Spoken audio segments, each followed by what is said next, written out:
Yan, ano daw, uwi o tapon. Pero masarap to eh. Ang lalaki kasi ng bagaong dito, bugaong. Tapon.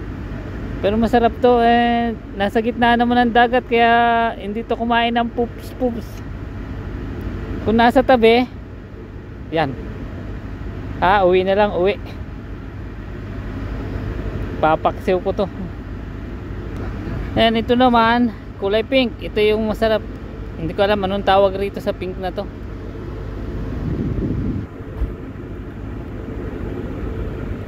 Super. Huli to ni John Mark eh. Pang ulam na.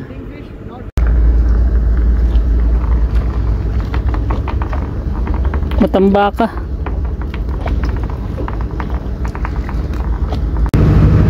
Yan, medyo maliit tong hito na to kaya papakawalan natin. Yung malaki, yung may huli na tayong tatlong malaki ata yun. Ako may isa na dong malaki, yung isang kasama may huli rin eh. Pero hindi, iba yung kasama nating Indiano, yun yung mahilig rito kaya ibibigay natin dun. Kasi itong maliit papakawalan na lang natin. Ayun, God bless po sa bawat isa. Ingat po lagi. God bless po. God bless po.